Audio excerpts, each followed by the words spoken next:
Assalamualaikum warahmatullahi wabarakatuh. Salam sejahtera untuk kita semua. Saya Aldian Barokah akan menjelaskan audit siklus persediaan dan pergudangan, subtopik bagian audit persediaan. Audit persediaan dan pergudangan dapat dibagi menjadi 5 aktivitas yang berbeda dalam siklus. Yang pertama, mengakuisisi dan mencatat bahan baku tenaga kerja dan overhead. Yang kedua, mentransfer secara internal aset dan biaya. Yang ketiga, mengirim barang dan mencatat pendapatan serta biaya.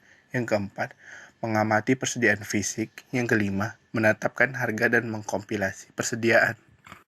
Bagian audit persediaan yang pertama yaitu mengakuisisi dan mencatat bahan baku, tenaga kerja, dan overhead. Bagian ini meliputi 3 fungsi. Hal tersebut mencakup pemrosesan pesanan pembelian, penerimaan bahan baku, dan penyimpanan bahan baku.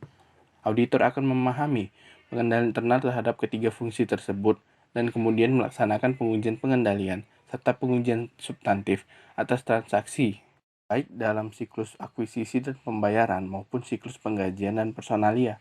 Pengujian tersebut harus memenuhi tujuan auditor bahwa pengendalian yang mempengaruhi akuisisi bahan baku dan biaya manufaktur telah beroperasi secara efektif, serta transaksi tersebut dinyatakan secara benar.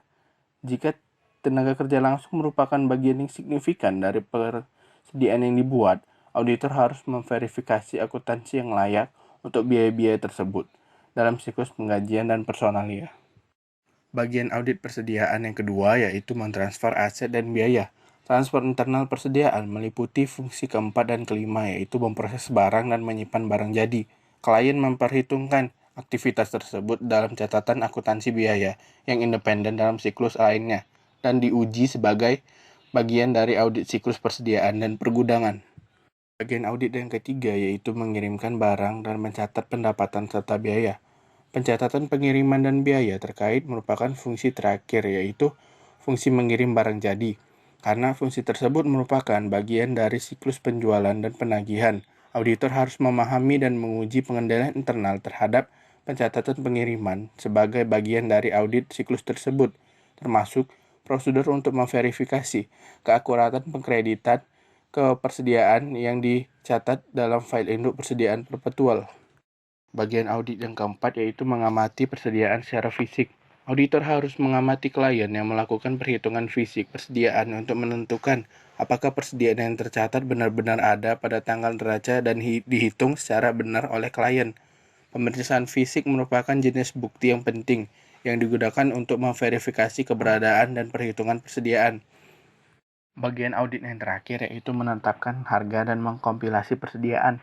Biaya yang digunakan untuk menilai persediaan harus diuji guna menentukan apakah klien telah mengikuti secara benar metode persediaan yang sesuai, baik dengan standar akuntansi maupun konsistensi dengan tahun-tahun sebelumnya. Prosedur audit ini digunakan untuk memverifikasi biaya-biaya tersebut disebut sebagai pengujian harga.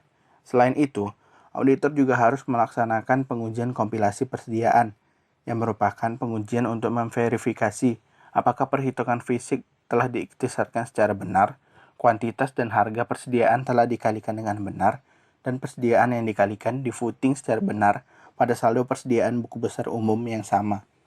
Demikianlah penjabaran saya tentang audit siklus persediaan dan pergudangan subtopik bagian audit persediaan.